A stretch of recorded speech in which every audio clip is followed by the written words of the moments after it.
YCP కీలక నేత ఆ పార్టీ రాజ్యసభ సభ్యులు విజయసాయిరెడ్డి రాజకీయంగా తీవ్ర సంకట స్థితిలో ఉన్నారా?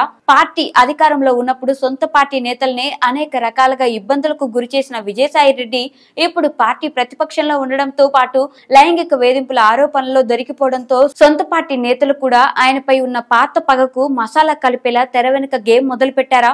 ఇప్పుడు ప్రతిపక్షాల్లో లేదా ఎల్లో మీడియాను విజయసాయిని టార్గెట్ చేయడం కాదు, సొంత పార్టీ నేతలే టార్గెట్ చేసుకుని ఆయన గురించి అన్ని లీకులు బయటకిస్తున్నారా? అంటే విజయసాయి చుట్టూ వైసీపీలోనే పెద్ద కుట్ర జరుగుతుందన్న చర్చలు నడుస్తున్నాయి. ఇదే విషయాన్ని ఆయన ప్రెస్ మీట్ లోనే చెప్పేశారు. తమ సొంత పార్టీ వాళ్ళు కూడా తనను టార్గెట్ చేస్తున్నారన్న సందేహాలు వ్యక్తం చేశారు. మరి విజయసాయిని టార్గెట్ చేస్తున్న ఆ సొంత పార్టీ నేతలు ఎవరో, ఆ కథ ఏంటో భారతీ టీవీ స్టోరీ బోర్డులో చూద్దాం.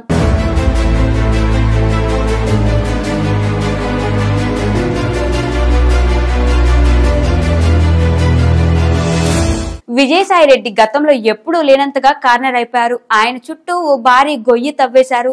ఇప్పటి వరకు విజయసాయిరెడ్డిపై వచ్చిన ఆరోపణలు, ఆయన ఎదుర్కొన్న సమస్యలు చాలా చిన్నవి. ఆయనకు అసలు సిసలు సవాళ్లు ముందు ముందు రానున్నాయి. దీని వెనుక ఉన్నది ఎవరు? టీడీపీ నేతలు మాత్రం కాదు. ఆ విషయం విజయసాయిరెడ్డికి చాలా స్పష్టంగా తెలుసు. ఆయన్ను టార్గెట్ చేస్తోంది వైసీపీలోనే సొంత పార్టీ నేతలే. ఈ విషయం ఆయనకు తెలుసు. వాస్తవానికి వైసీపీ అధికారంలోకి వచ్చినప్పుడు జగన్ తర్వాత నెంబర్ 2 నాయకుడు ఎవరు అంటే విజయసాయి ఉండేవారు. ఆ తర్వాత ఆయన ర్యాంక్ వైసీపీలో ఎక్కడికో వెళ్లిపోయింది.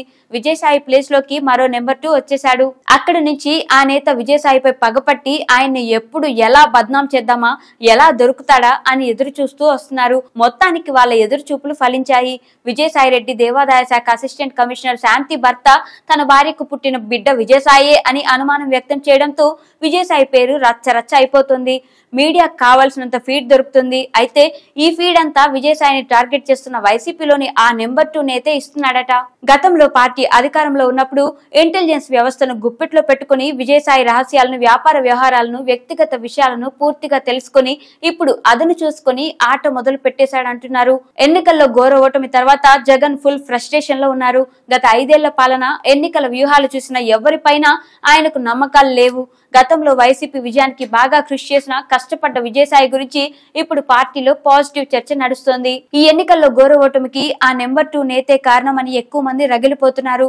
ఈ టైంలో పార్టీలో తనపై ఎక్కువ బ్యాడ్ గా చర్చ జరగకుండా టాపిక్ అంతా విజయసాయిరెడ్డి వైపే టర్న్ అయ్యేందుకే ఆ నేత విజయసాయిరెడ్డి కేంద్రంగా ఇంత కుట్ర నడిపించాడని, ఈ వ్యవహారం ఇంత రచ్చ అయ్యేలా చేశాడని వైసీపీ టాక్. ఇక శాంతి భర్త మదన్ మోహన్ మానిపాటికి కూడా ఈ వ్యవహారంలో ఇంత సమాచారం వెళ్లేలా చేయడం వెనక కూడా ఆ నెంబర్ 2 నేత హస్తం ఉందన్న చర్చలు వైసీపీలో వినిపిస్తున్నాయి.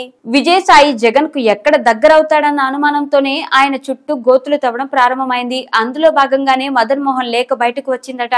దాని నుంచి బయటపడేందుకు విజయసాయిరెడ్డి చేసిన ప్రయత్నాలు మరింత రచ్చకు కారణమయ్యాయి. ఇప్పుడు విజయసాయిరెడ్డి సొంత పార్టీ నేతలను కూడా టార్గెట్ చేసేలా మాట్లాడడంతో ఆయన సొంత ఇంటికే నిప్పు పెట్టుకున్నట్లయింది. ఇక ఈ ఇష్యూలో కంటిన్యూగా మరిన్ని వివరాలు బయటకు వచ్చే అవకాశం ఉంది.